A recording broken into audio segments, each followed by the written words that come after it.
Chief Leader at Turkey's Aerospace, Entrepreneurship and Innovation Management Leader, to whom we will be listening at a later session during this two-day international conference here at HATIM.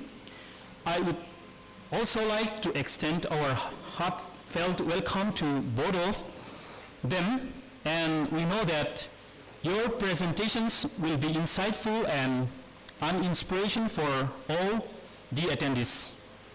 To all our invited guests, resource persons, presenters, scholars, faculty colleagues, and student participants, I extend a heartfelt welcome.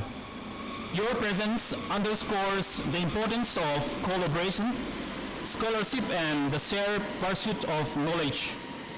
I also wish to thank our convener, Dr. John Cyril Dusaka, for his leadership, and the entire organizing committee, whose dedication and hard work are reflected in today's gathering. This conference offers not just a stage for the exchange of ideas, but a platform to challenge assumption, deepen understanding, and spark collaborations that can lead to future academic impact. Once again, welcome to ICHSS 2025. May this conference be a source of inspiration and fruitful engagement for all of us. Thank you.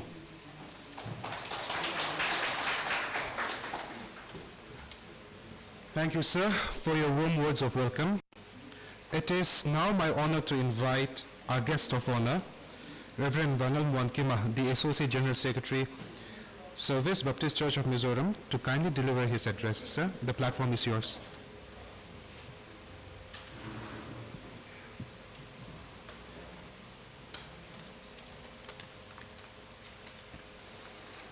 Respected Chairperson, distinguished delegates, scholars, and friends, it is an honor to join you at this important international conference on humanities and social sciences. I extend my sincere appreciation to the organizers for creating this platform that brings together brilliant minds from across the globe. In a world often driven by data and speed, the humanities and social sciences remind us to pause, reflect, and ask the essential question: who are we? What kind of world do we want to create? These disciplines hold the power to guide societies through complexity, conflict, and change, not by providing quick answer, but by deepening understanding. Today's global challenges, inequality, cultural erosion, and the climate crisis require not only innovation, but also human insight, compassion, and historical perspective. That is the contribution of your work. Through your research and dialogues, you shape values, preserve heritage, and inspire policy rooted in dignity and justice. To the young scholar, you are not just the future, you are the voice of conscience for today's world. May you continue to question, challenge, and imagine boldly. Let this conference not only exchange knowledge, but also ignite new ideas, partnership, and purpose. With those words, I have the great honor to declare this International Conference on Humanities and Social Sciences officially inaugurated. May God be with this conference. As I am closing, let me pray to God for asking His blessing for this seminar. Let us pray. Dear Heavenly Father, We gather here today from various places, united in our pursuit of knowledge and collaboration. We thank you for this opportunity to come together and share our insights. We ask for your blessings and guidance on this conference, that our discussion may be fruitful and enlightening. Grant us wisdom and understanding, that we may learn from each other and make meaningful connections. Protect us from any challenges or obstacles, and keep us safe as we travel from different places. May this conference yield positive outcomes that will benefit our communities and fields of works. We pray in the name of Jesus Christ. Amen. Thank you.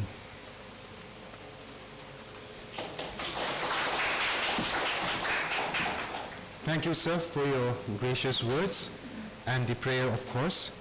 It's good to know that we are in the hands of God in whatever that we do, because it is only through Him that we are able to breathe, live a life, and see success. Okay? Yes. Okay. Now I would like to invite Ms. Debbie Larin Omi, Secretary of the Organizing Committee, ICHSS, to deliver her speech. Ms. Debbie, please.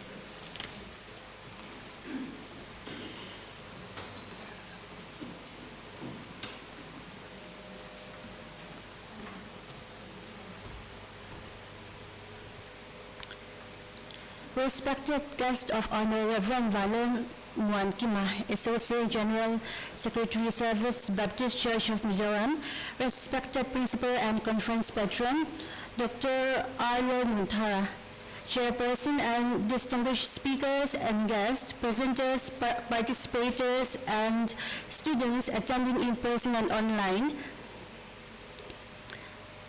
It is with immense pleasure and great pride that I welcome you all to this International Conference on Humanities and Social Sciences Research. I extend my warmest greetings to each and every one of you, whether you have traveled for this event and whether you are joining us virtually from your own corner of it. This conference is more than just an academic gathering. It is a celebration of ideas, critical thought, and the shared pursuit of understanding the human experience in all its richness and complexity.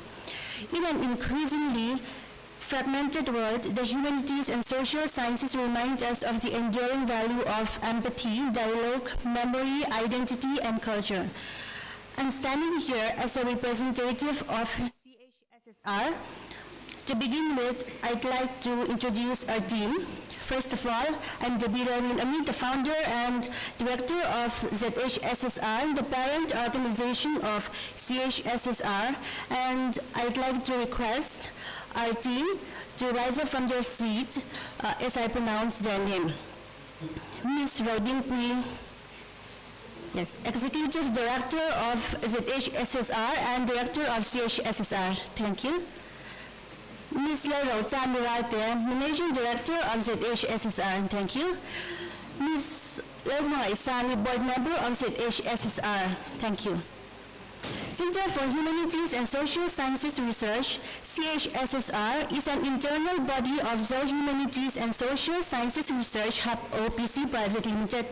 This company is registered with India's Ministry of Corporate Affairs, dedicated to boosting research on humanities and social sciences domain, especially for the Mizo community.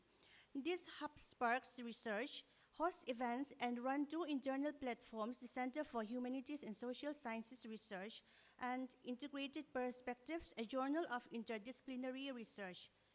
Due to the internal restructure happening in the company, the parent organizations of Humanities and Social Sciences Research will now host the next, every event from the next event, which will happen on the 24th of September. CHSSR serves as an institute and aims to foster solely Mizo scholars and researchers. At the moment, we offer research grant, and there will be several opportunities in the near future. Our publication arm, Integrated Perspectives, a journal of interdisciplinary research, serves as a dedicated platform for scholars, researchers, and academicians to publish original research articles across diverse fields of humanities and social sciences. Additionally, I'd like to take this moment to talk about the protocol of conference, especially international conference, along with publication, including the usual range of registration fees. So when we talk about international conference or conference in general, the first thing that we do is the announcement or call for papers. The announcement is termed as, is usually called call for papers, and it is announced through academic platforms, social media platforms, and websites of the organizers. And the call for papers usually includes the deadline for abstract submission, the registration, and the mode of payment, which should be prioritized by the participants. And participants submit abstract or their full papers accordingly. In this particular conference, there are several abstracts bearing only name of authors, with the absence of affiliated institutions, with the absence of keywords, which is unethical and unprofessional. The reason why we do not provide abstract format is because we are expected to know how to write an abstract, given most of us are scholars and faculties. So we must try to progress in research as well, besides our thesis writing, our research writings, and our normal work. And some of the abstracts of a conference undergo peer review, and some of them are not, so it is not mandatory. But acceptance letters, acceptance notifications are given to the accepted participants, presenters. So one must wait for the acceptance notification for registration. And so when we talk about registration fees, the registration fees typically covers the admission to keynote lectures and the technical sessions, and the conference materials, the abstract book, the certificates, and the conference kits, and the meals and refreshments. So those are all included in the registration fees. And so I'd like to talk about the usual range of registration fees in an international conference.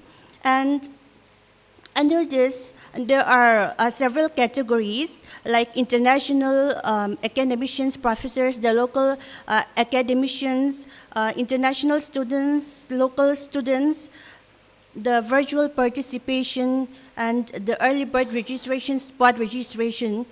But for example, I'd like to mention the local researchers. Normally, it ranges from 4,000 to 20,000.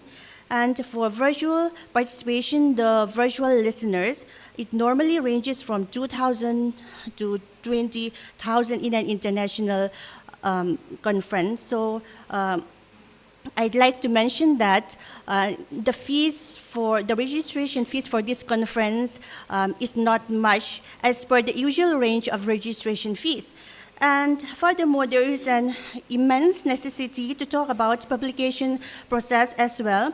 In this conference, we offer 3 types of publication: the peer-reviewed journals, the Web of Science journal, and the conference proceedings. So I'd like to request every one of us to listen very carefully to this process of publication so that we can know what to expect. So the first thing that we should do is preparing our manuscript.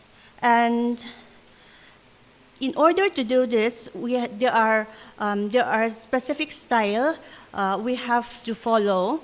the journal-specific style, and sometimes it is given by the organizers as well. And so I'd like to add that abstract should be followed by keywords. That is mandatory. I'm saying that because we feel that we need to enlighten every detailed bits of it.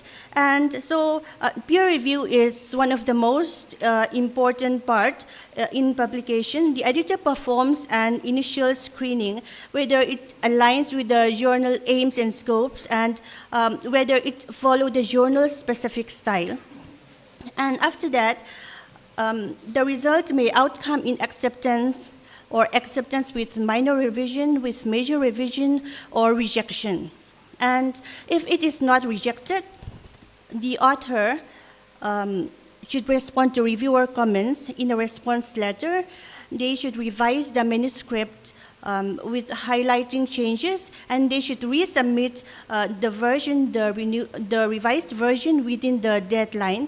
So after that, the editor revises the submission, and he or she will make the final decision. It can be accepted, it can be accepted with minor edits, or it can be rejected. What I want to emphasize here is that after months, 14, 15 months, or even years of reviewing, it can be rejected. And so as aforementioned, regarding this publication of this conference, the peer-reviewed journals will be processed continuously from the month of September. The publication of Web of Science Index is expected next year. It will undergo 3 reviewers. The paper submitted here has the chance of rejection in all the 3 stages of review. Even if it goes through the first and second review, the third reviewer can still reject the paper. So the peer review really takes a long time. Academic demands patience and hard work in order to thrive in academia. The most important thing is a good publication, and we have to earn that. Today and tomorrow, we will engage in stimulating discussions, hear from renowned keynote speakers, and explore new research that challenges assumptions, provokes thought, and offers fresh perspectives. We will address some of the most pressing issues of our time, like migration, inequality, digital culture, gender justice, and post-colonial memory, and many more. Let this conference be a space not only for intellectual exchange, but for meaningful connections across disciplines, borders, and generations. We encourage open minds, critical questioning, and collaboration, values that are at the very heart of scholarly inquiry and social progress. I'd like to take this opportunity to thank our partner, Higher and Technical Institute, Mizoram, without whom this event would not have been possible. I wish you all a very productive, inspiring, and enriching conference. May it spark new ideas, forge new networks and connections, and reaffirm our shared commitment to understanding and shaping the world we live in. Thank you.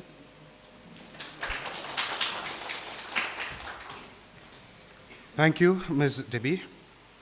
Before anything else, I would like to mention one thing.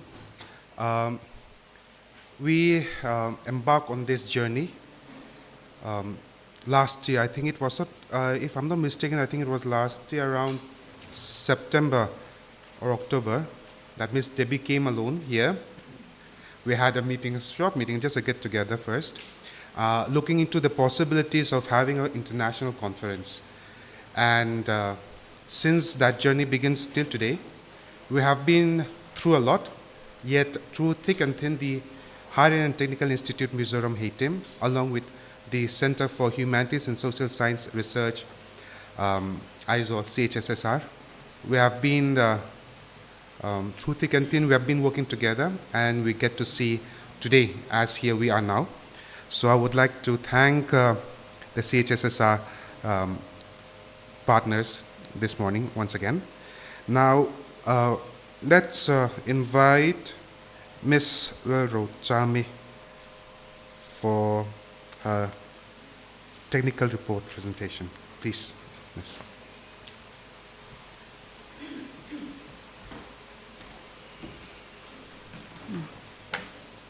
Good morning, respected dignitaries, resource persons, presenters, and esteemed participants. On behalf of the organizing committee, I take this opportunity to present the technical report of the International Conference on Humanities and Social Sciences held at Higher and Technical Institute, Mizoram on the 30th and 31st July 2025. And first, I will talk about the primary objective of ICHSS 2025, that is to provide a multidisciplinary platform for academicians, researchers, and students across the globe to share their knowledge and insights in the field of humanities and social sciences. The theme of this year's conference focuses on contemporary issues, innovative research, and interdisciplinary collaboration aimed at shaping a more inclusive and informed society. And for the conference, it is jointly organized by the Center for Humanities and Social Science Research, HATIM, and the Internal Quality Assurance Cell, with the full support of the management, faculty, and students volunteer of the institution. Special thanks are due to our conference patron, Dr. Arlen Nuntara, principals of HATIM, and our convener, Dr. John Cyril Dusaka. And this year, the conference received a remarkable number of submissions, out of which 133 papers were selected for presentations, featuring both national and international contributors. And from outside Mizoram, we have Assam, Meghalaya, Maharashtra, Rajasthan, Nagaland, Uttar Pradesh, Sikkim, Telangana, Manipur, Uttarakhand, Kerala, Punjab, Himachal Pradesh. And from outside India, we have Bangladesh, Australia, France, Italy, Papua New Guinea, and Turkey. And from Turkey, and the participants hail from esteemed institutions across India and abroad, including our keynote speakers, Dr. Sabitra Kaphle from Central Queensland University, Australia, and Ms. Virgo Gurgoren from University College London. And the conference is structured into several sessions, that is the inaugural program. The inaugural program session was chaired by Dr. John Cyril Dusaka and included a welcome address speech from dignitaries and the keynote address by Dr. Sabitra Kaphle. And the plenary session chaired by Dr. Lalming Lua, featured Professor NBR Jyoti Kumar, resource person, presenting insight on the contemporary issues in commerce and social science integration. And for the parallel technical session, multiple parallel sessions are scheduled for presenters to share their research. Each session is chaired by subject experts and allow for interaction and constructive feedback. And for the valedictory session that will be held in the 31st July, the valedictory session include a keynote address by Ms. Virgo Gurgoren and closing remarks by Dr. C. Larinsangi, and certificates of participants and appreciation will also be distributed. And we extend our heartfelt gratitude to all research persons, paper presenters, session chairs, reviewers, organizing members, volunteers, and participants for making the event possible. And we are particularly thankful to the students of HATIM for their tireless efforts behind the scene. And we believe that this ICHSS 2025 has not only promoted academic exchange but also fostered connection that will continue to benefit future research and collaboration. And we look forward to more such initiatives that uphold the values of critical inquiry and social impact. That is all that I can present. Thank you. Thank you, Mr. Rochami. Thank you, Mr. Rochami. And for anything else, we have seen them. They look very young, no doubt about that. But even though they are young, they are very capable. Being our partner, even we are very young. Look at us. I look around 18, 20, I think. But it is still a privilege that we get to work with CHSSR, and we hope to do so in the near future again. Before calling upon our keynote speaker, hello, Dr. Kaphle, are you here with us?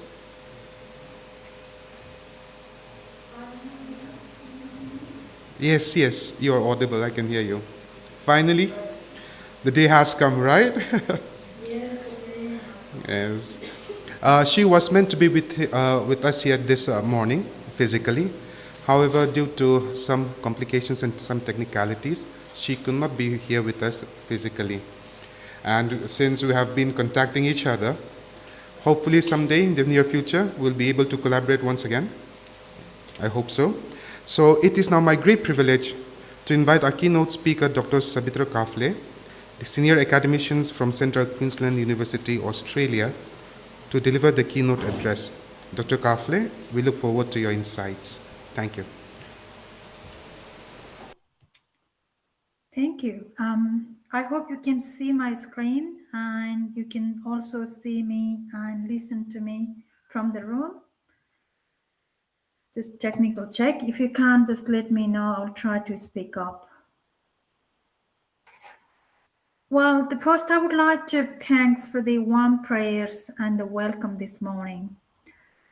I was thinking, how do I start? Is I wanted to be there in person, and which I couldn't, and I have not done this online or virtual talk. Is not my style. I'm very based person, but still I will do my best to open up this conference.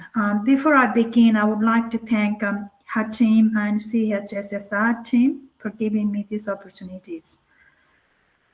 So when I thought about, what do I talk about? So looking at the theme of this conference and the participants, you all are expert in your own ways. And I come up with the topic of myself because most of my research is based on culture, diversity, and equity. And I live there with the question, are we doing it right? So by the end of my talk, you will find yourself the answers of these questions, because I'm not going to leave it with the answers, but I will take you to the journey of why I can live with these questions every day in my work and in my field. So before I begin, given I am in Australia in the Wurundjeri land, I would like to acknowledge the traditional owners and custodians of this land and pay my respect to the elders of all First Nations peoples of Australia.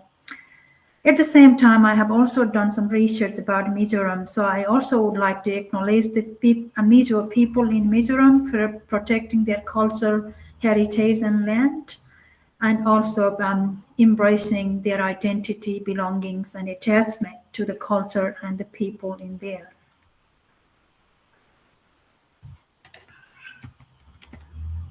Okay. I thought I will probably just give my own examples. That's how I talk. So you may not find a lot of academic data in my talk, because that's not the way. I'm a social researcher to be myself, but mostly around health, focusing on.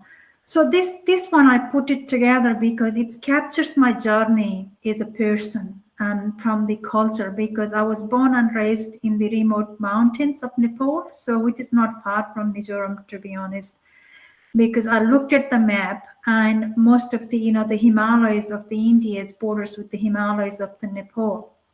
So I was born and raised in the high mountain Himalayas, and I observed lots and lots of cultures, the celebrations.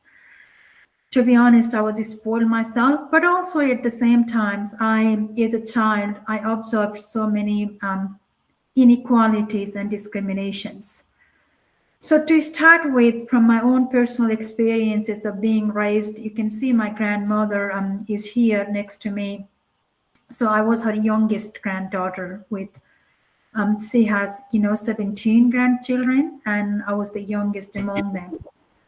And I had the privilege of, I still call it a privilege, because privilege of being raised by my single widow grandmother within the, all the construct of patriarchy, which we talk about, well, why my grandmother will treat my brother differently to me, and why my grandmother wanted me to be raised to be a good, the good wife, the good daughter-in-law, more than, be a good person, be independent on your own. It wasn't her kind of the philosophy was, I have to raise my granddaughter to be a good wife because she has to get married one day, go to the house and please her, mother-in-law and father-in-laws.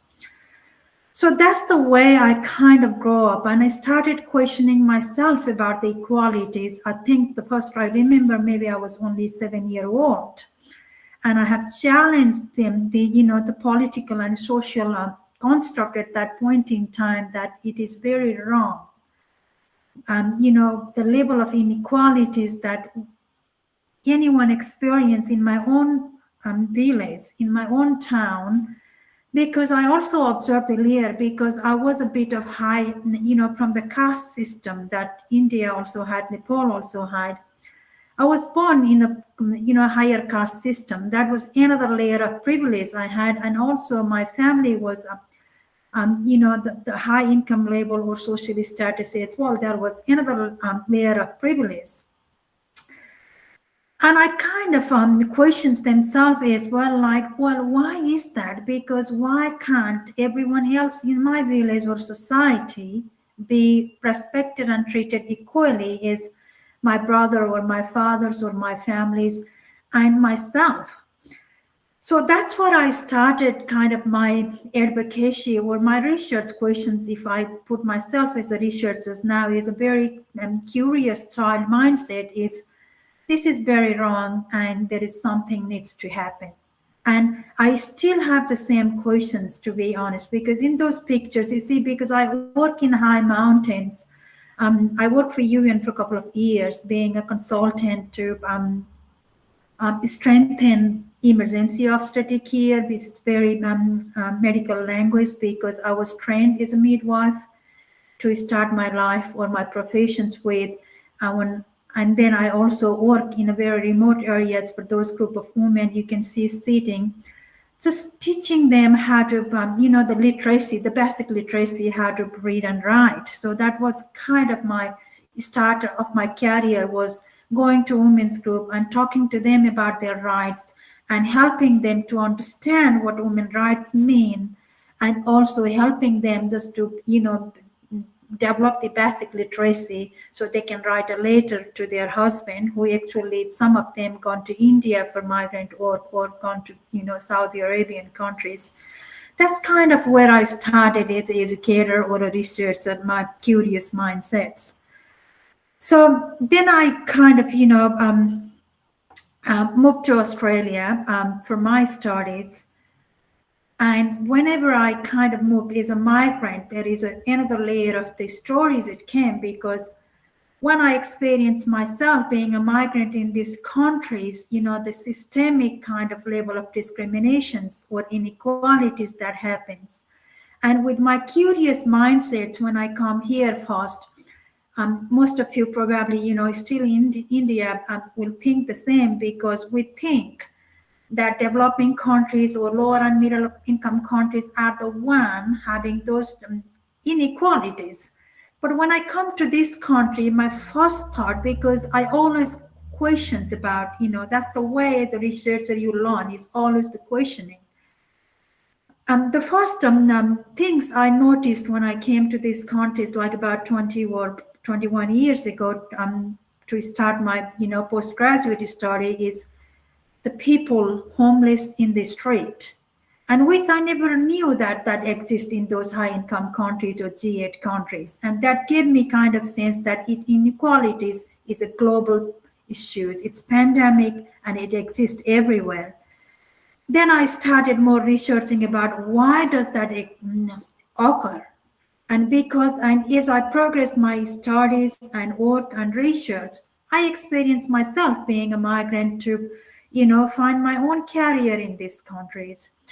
And I started getting those layers I'm talking about, because we talk about different layers when we talk about inequalities. And it's in this picture because, one, English is my second language when I born and raised in Nepal. The second, I'm woman by gender. The third, I'm migrant by by the system in these countries. Fourth, I was also married as the wife and the daughter-in-law to add up to the the systems of patriarchy, and the list goes on. And that what it does is, it places us behind, and it creates more intersectional barriers for us to get to the stage where we want to get to. So I thought of like, because I have kind of going to this is not new to you, because this is my own picture with my friends, because when I talked about culture, because I take culture as a positive asset to our societies. I don't take culture as a barriers, because I argue that when you look at my papers, you will see I argue as a culture is a strength. And, and it's important to embrace the culture of who we are, what our construct is, and then how we kind of introduce ourselves to others in the societies. And this is us, because every year, I think it's very common culture in India and Nepal that there is a women's festival. In India, they call Tia. In Nepal, they call Tees.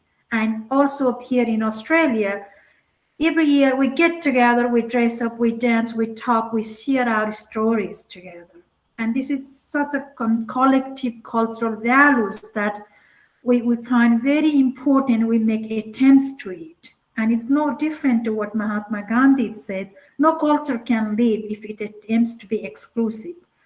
So what I try to do is be inclusive, whether it is in my teaching in the university for my students or for my other colleagues, or when I do my research and I write for my publications. I take that inclusive lens that, the cultures need to be part of it, embedded. It shouldn't be taken as a barrier. It should be taken as a strength. And we have to have our curriculum or the plan or the services that we provide to our societies to be culturally inclusive and culturally safe as well. So I write a lot about cultural safety too. So then moving on, what happens is, some of those talk, the examples I take here is I have 2 books published alongside more other papers. So because it says I grew up in Himalayas, so I write, bring my Himalayas lens, not in the Himalayas, as a tourism, but as a complexities of people that, living in rural and remote and regional areas. And often what the literature says, or what the programs or services says, is all the people live in rural, remote and regional areas is their problem, because they are not educated, they are poor. So that's why it's a risk factor. They die early, or they become sick, or they become behind in the development indicators. But what I argue is that it's not that, it's people's choice and it's human rights, because they have a choice and they have a right to live in a place where they are, to live in a way how they like to be lived, and also to do the things they like to do. Because every child born with the same equal human rights, whether they're born with the poor families or whether they're born with the rich families. And given my background was a midwife, birthing process is naturally same for everyone, and it's a human rights that everyone should have equal opportunities for education, for income, for employment, to choose their careers and things.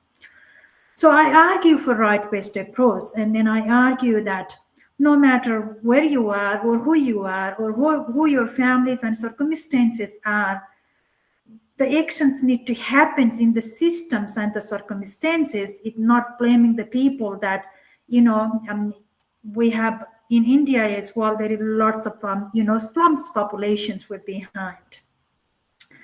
And when I did my first book, and when I did the research for that in Himalayas, those women, they were my aunties in the village, because I grew up in a village. And when I went back, they would remember me, but I wouldn't remember them. And they would stop by and talk to me.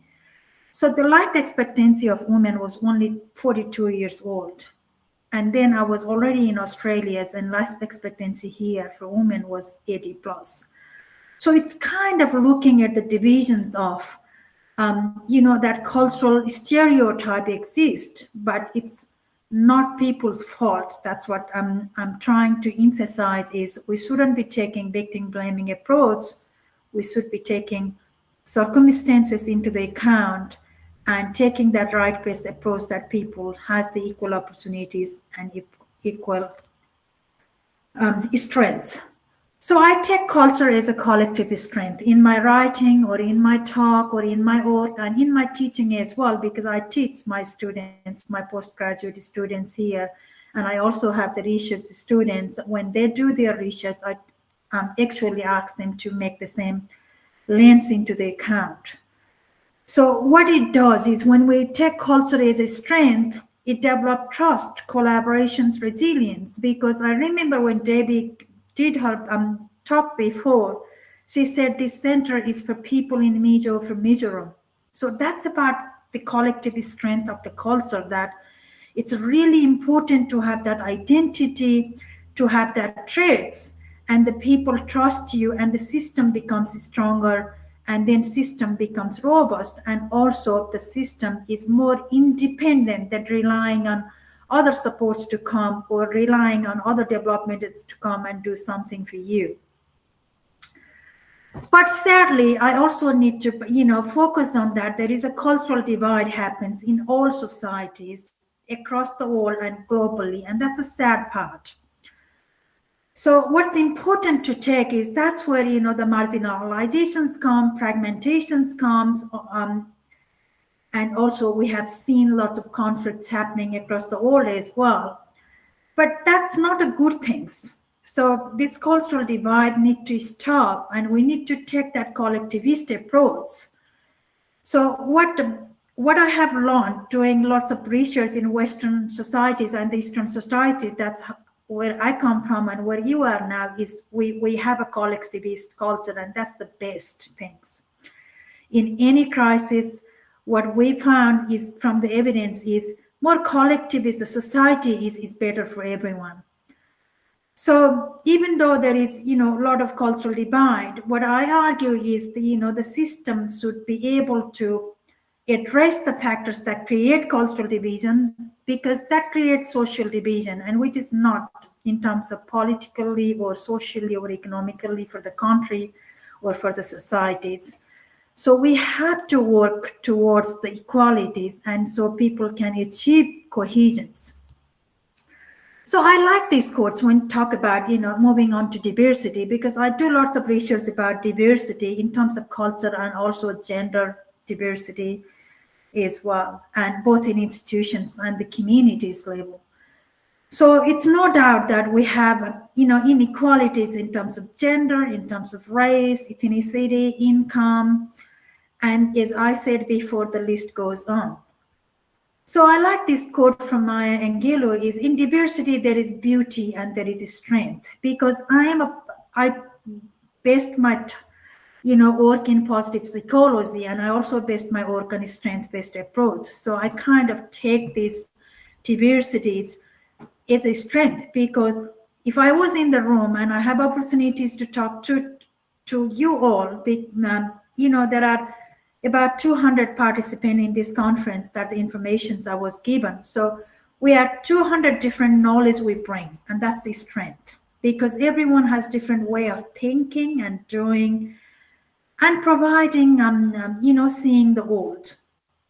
So it's important that this diversity is valued, and the diversity is respected, and diversity is taken as a strength. And there shouldn't be any divide in terms of gender, or the race or the income. So because research shows that inclusive environment leads to better decisions, increased social cohesion, and more equitable outcomes for all. So and to be honest, that embracing diversity is not just its strategic advantage, because I work with lots of big companies and organizations here to make their diversity plan.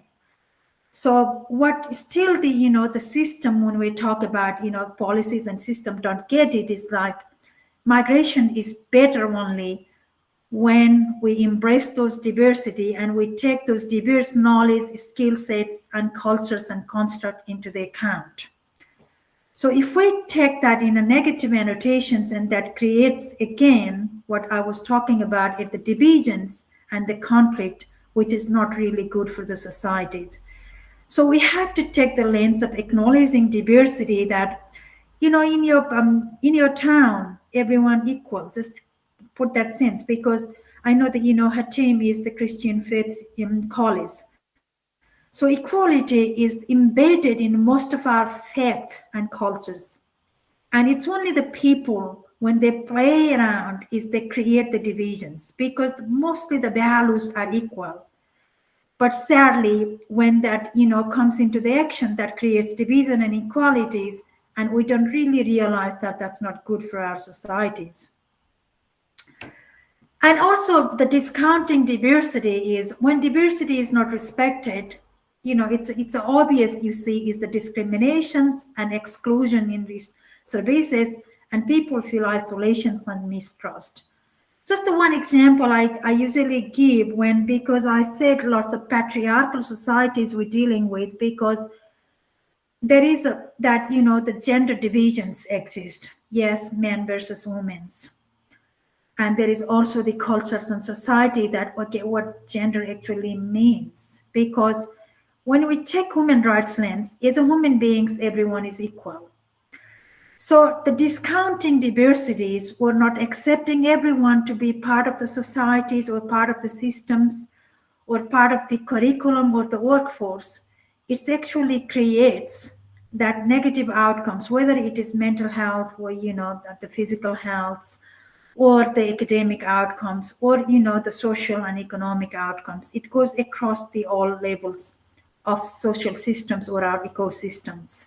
So I argue that not to discount the diversity, but to embrace the diversity and utilize the strengths of the people that they bring into the society is a source of inspirations, whether it is in the policies or the practice, or when we're developing services or the programs.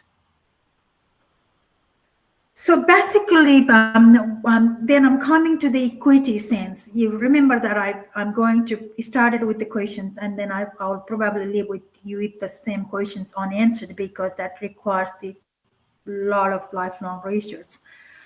To be honest, you will agree with me that we live in a highly unequal societies. If anybody says to you that, well, we are very equal, my family is equal, and my society is, or my institution is, this is lie. Because why? We live in a highly unequal societies. You see big buildings, and you see the people in the street, and you see the people in the slums, and you see people, dying with hunger, and you see people have, millions and millions of assets in their house, and it's not being saved. So that's the reality it is. Why I'm saying that, for just one example of why we live in a highly unequal society, just one example is the life expectancy comparisons. I gave you an example of women I did my research with for my book.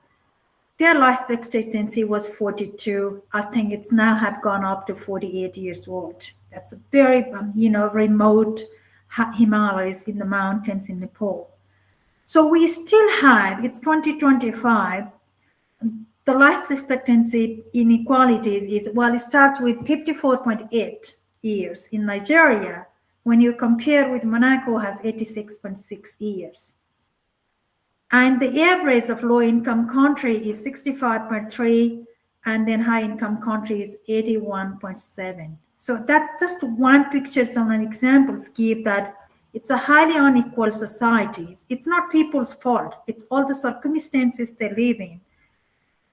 That's what matters is, and because that's from one of the research that I published in my book, is just to give a birth examples is, there is still the societies, the women give a birth in cow sheds.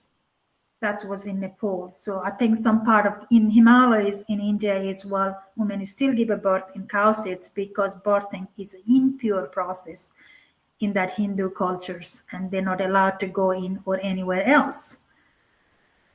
So, and also we live in a highly remote societies that going to hospitals or education centers is impossible for them. So what that does is a very complex and challenging endeavor, that when we're wanting to create positive social change, yes, it's exciting, And people say, oh, Dr. Sabi, you are so incredible. You write about it, you talk about it, but it's exhausting in a sense because it's not easy. Like, it's mathematics is good. You get a formula and get solutions, but creating social change is the hardest endeavor, and it's exhausting as well. But what it does, though, it empowers you when you start to see the changes happening in your societies, when you start to see that people are getting access to opportunities, access to healthcare, and access to educations.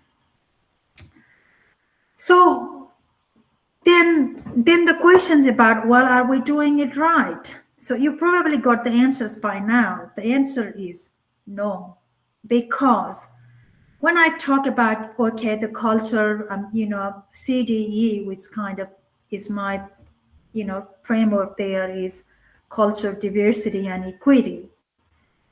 Because we kind of, when you start to look at the evidence, when you start to look at just from your open eyes in your own societies, in the room that you are right now as well, we have differences in gender, race, ethnicity, nationality, economy, geography, culture, religion, faith, education, physical abilities, and the list goes on.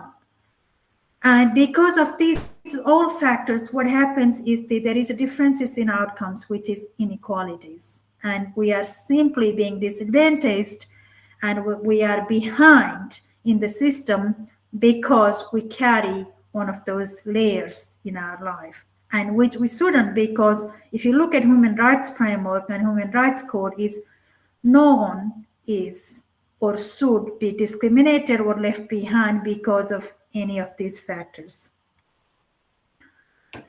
Then what's the solutions? Are we doing it right? So coming back to the questions, the answers you see with the questions that in my slide is, of course, we are not doing, because we have a divisions between high income countries, low income countries. We have extreme poverty within the country as well, people living on the $2.15 a day, living their life.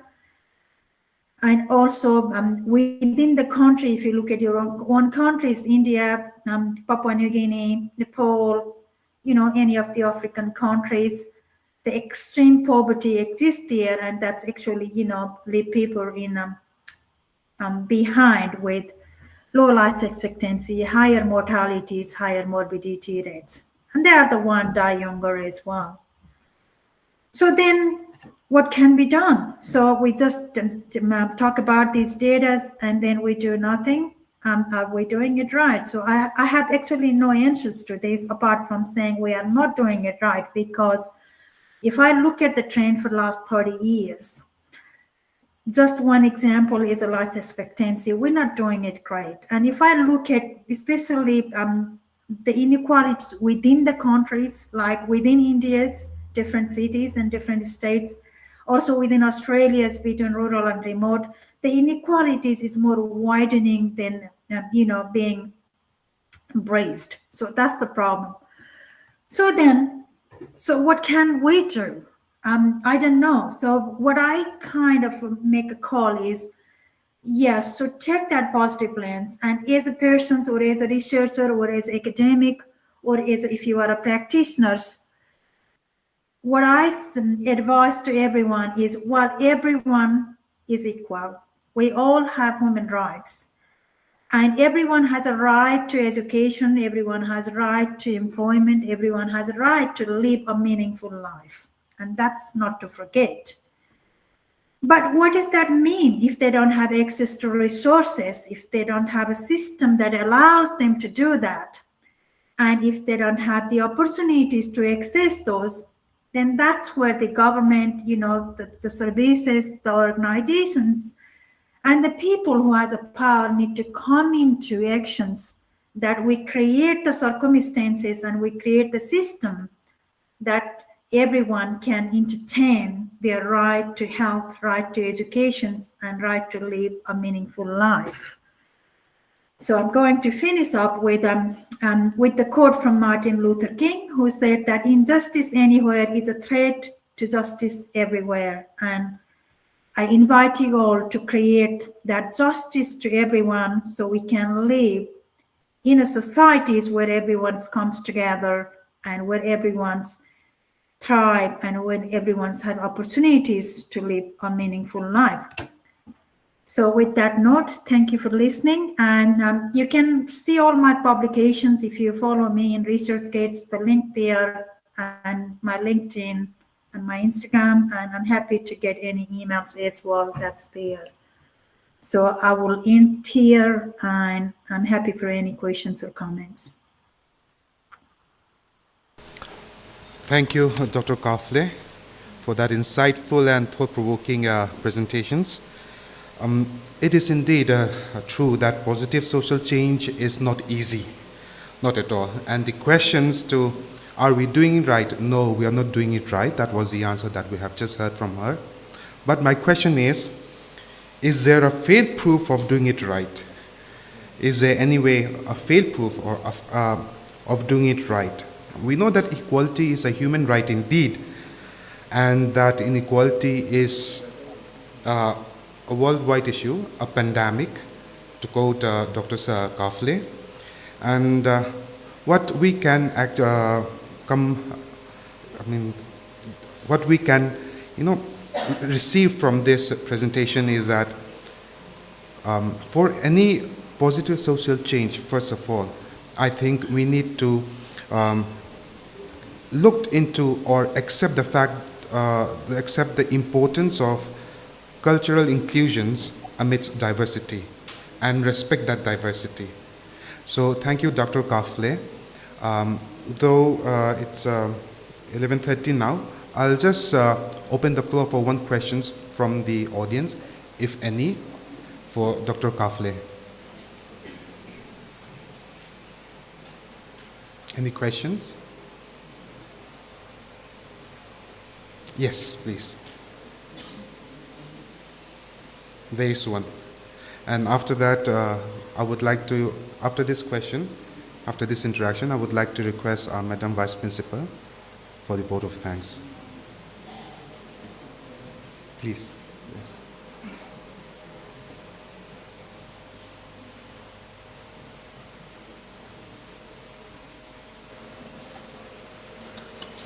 Hello, ma'am. I have one question to ask. So, basically, with the rise of Donald Trump and Elon Musk and all, there has been a huge anti-humanitarian sentiment that is globally popular. How do you think we will combat this? How do we combat this? Was the questions about Elon Musk?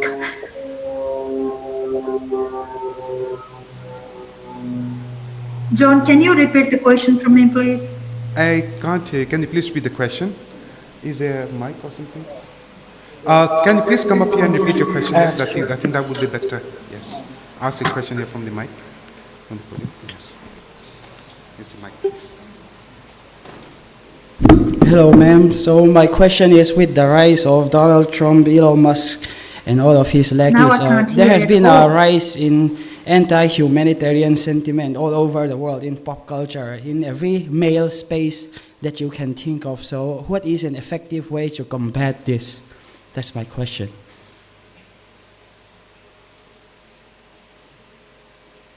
Did you get the question, ma'am? That microphone is muted. I can't hear. It's muted? Okay, we'll just hold on. Hello, ma'am. My bad. So my question was, with the rise of Donald Trump, Elon Musk, and his lackeys, there has been a rise in anti-humanitarian sentiment all over the world, especially in the internet and especially in male spaces. So, what is an effective way to combat this? That's my question. Oh my goodness, thank you. That's a tough question. And then I sleep and wake up every day. Listening to and I actually stopped looking at the news about Trump. Anyway, I think that the best way is just keep advocating against this, because humanity shouldn't be lost. Because I always argue that humanity exists, and I know that globally at the moment there is a power, and it's always there is a fight, all conflicts and the fights is happening between the power. And if we continue to argue that, it's a human rights and everyone should be treated equally, and I don't want to take any political side because I'm a non-political researcher and advocate and the academics as well. And I have, but as an academic and as a researcher, what I try to do is I don't quote personally the Trump or, the Elon Musk or anything. But I did make a comment about when, and I don't want to involve in the war and politics. That's the comments I don't make. I'm out of that space. But from equity and humanity point of view, what I say that we still need to continue to advocate that it's people's right. If you take human rights as a tool, because it's a human rights, and that's the International Code of Conduct, just take that as a tool and continue to advocate, either through your publications or your talk. I wouldn't really recommend through social media posts because that's kind of a messy place as well, which become very contested. But if you are a social media advocate, you can do that as well. But without quoting the persons or people or the countries, just put your equal language in there and keep advocating for equity and humanity. Humanity shouldn't be lost, and it should be, acknowledged more. Thank you. Sorry. Thank you, Dr. Kaphle. Thank you, Dr. Kaphle, for the response. We will not delay anymore because we have the plenary session coming up. So I would like to invite Mrs. Hannah Lanumpi Kyangte, Madam Vice Principal of HATIM, to deliver the vote of thanks.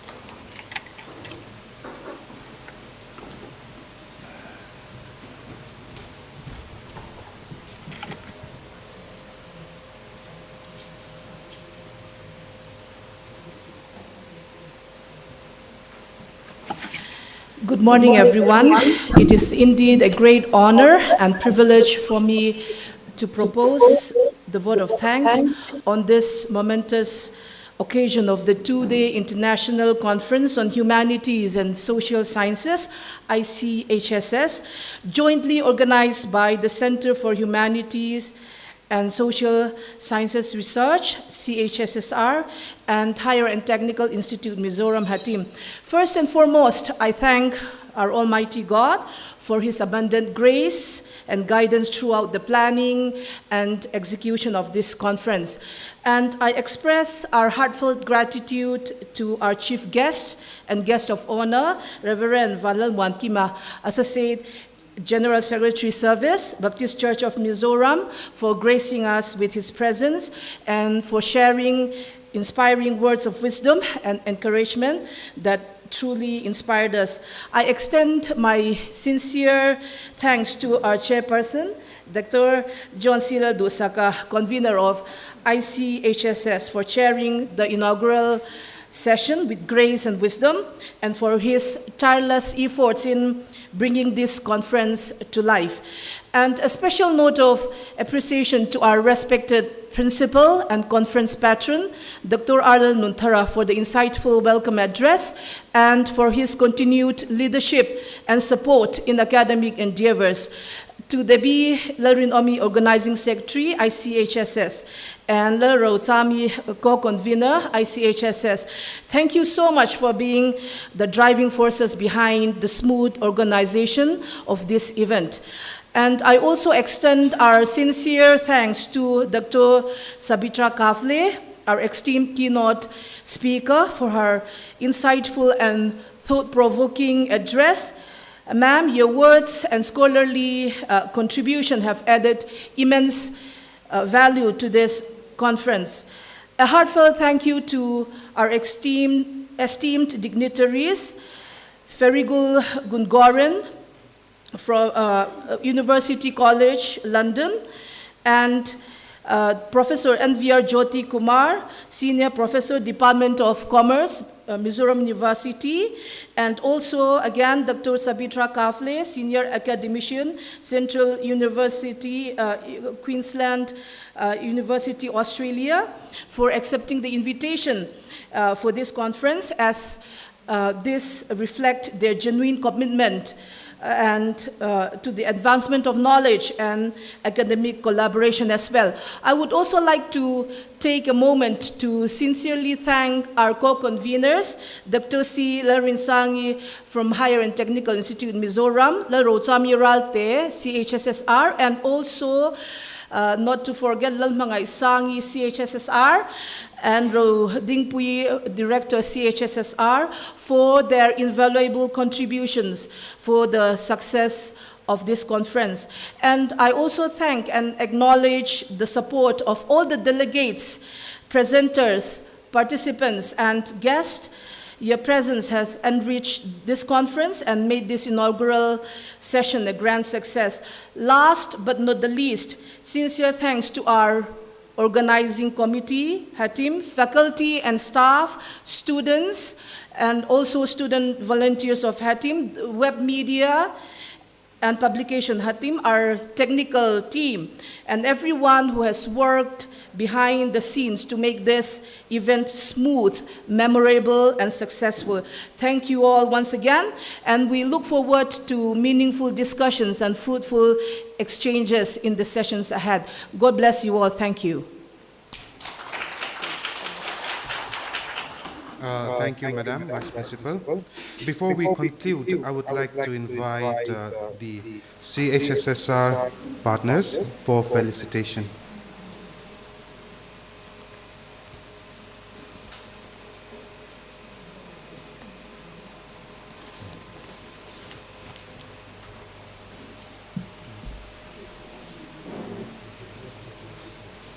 Yes. Before they take on the platform, I would like to mention that we will reconvene for the plenary session soon here in the conference hall again, which will be chaired by Dr. Lalming Lua, Assistant Professor of HATIM, with Professor N.V.R. Jyoti Kumar as a resource person and keynote speaker. So I would like to request everyone to kindly be back here in the conference hall after a short break, okay? And as they prepare for the felicitation, I would also like to mention that all the dignitaries and all present here in the conference hall, after the inaugural session, would like to request you to remain for a brief group photograph, okay? Now I would like to call the CHSSR for their felicitation. Please, come. Thank you, Sir John. First, I'll read out what is written on here. This is to felicitate the guest of honor, Mr. Reverend Vanlal Muan Kima, Associate General Secretary Service, Baptist Church of Mizoram. It's just written here that two-day International Conference on Humanities and Social Sciences. Sir, please, can you please come up on the stage so that we can give you the this one. Okay.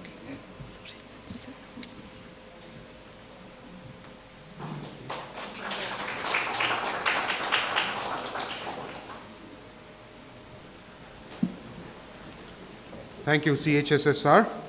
And with that, we formally conclude the inaugural program of the two-day International Conference on Humanities and Social Sciences. Like I said before, we shall come back. We will all come back here after a short while, say 5 minutes. Okay. And before going for a break, let's just have one brief group photograph. Thank you.